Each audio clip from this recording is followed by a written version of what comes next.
રાજકોટ શહેર ક્રાઇમ બ્રાન્ચની અંદર પ્રશાંત કાનાબાર દ્વારા એક ફરિયાદ કરવામાં આવેલી હતી કે જેની અંદર તેઓની જે ધર્મભક્તિ કંપની છે તેણે એક એગ્રીકલ્ચરલ એમઓયુ કર્યો હતો એક AS agri and aqua LLP નામની કંપની સાથે, જે બેઝિકલી મહારાષ્ટ્ર બેઝડ કંપની છે.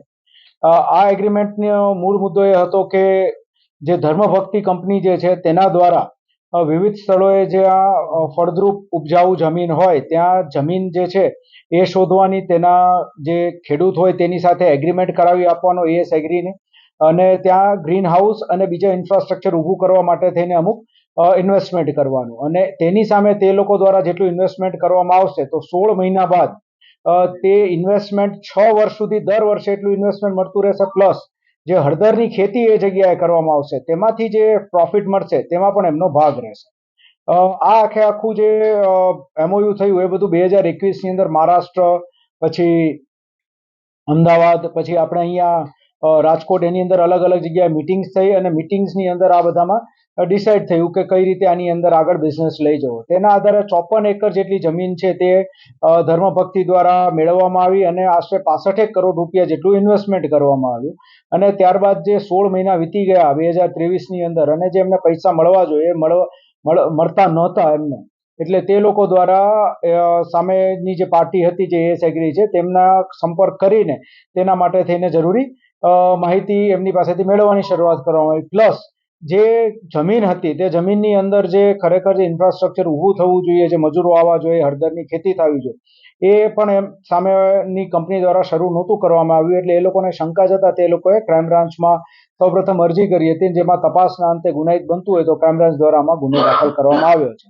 ટોટલ આની અંદર જે છે 19 આરોપીઓ છે. 19 આરોપીઓની અંદર એક જે મુખ્ય જે છે તે ટોટલ 55%નો ભાગીદાર છે, ને એ સિવાય બાકીના બધા જે છે એ 2.5% ભાગીદાર છે.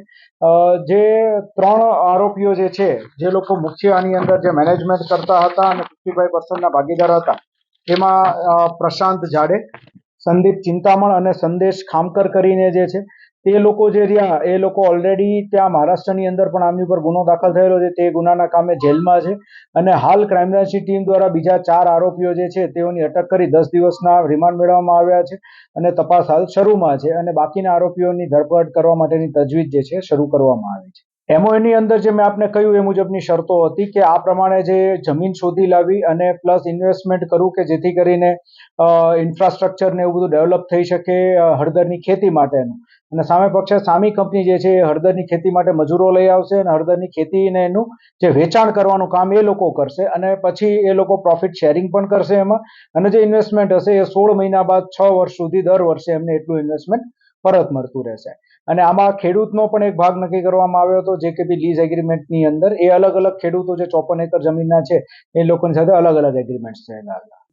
આ બધા જે છે એ લોકોનો ગુનાહિત ઇતિહાસ છે. આપણા ગુજરાતની અંદર 2, એક અમરેલી, વડોદરા, અને બાકી મહારાષ્ટ્રના થાને જિલ્લામાં 2 ગુના નોંધાયેલા છે. ટોટલ 4 ગુના આ લોકો વિરુદ્ધ ઓલરેડી નોંધાઈ ચૂક્યા છે, અને આપણે ત્યારબાદ આ 5મો ગુનો નોંધાયો. હાલ આપણી પાસે જે છે આ એક કંપની છે આપણી રાજકોટની અંદર, પણ અમે લોકોએ જાહેરાત પણ આપના મીડિયા મિત્રોના માધ્યમથી કહેવા માંગીએ છીએ કે બીજા કોઈ અન્ય લોકો સાથે પણ આવા એમઓયુ થયા હોય તો અમારો ખાસ કરીને સંપર્ક કરવો, અને ખાસ કરીને ખેડૂતો જે છે તે લોકોની સાથે છેતરપિંડી થઈ હોય, જેના આધારે જમીન જે છે એ લીઝમાં જતી રહી હોય, તે લોકો પણ અમારો સંપર્ક કરજો. જેટલું એમનું જે કંઈ બી પુરાવા હશે એકત્રિત કરી આરોપી વિરુદ્ધ કડકમાં કડક કાયદેસરની કાર્યવાહી કરી. આ બેન્કિંગ ટ્રાન્ઝેક્શન્સ છે બધા જ 65 કરોડની.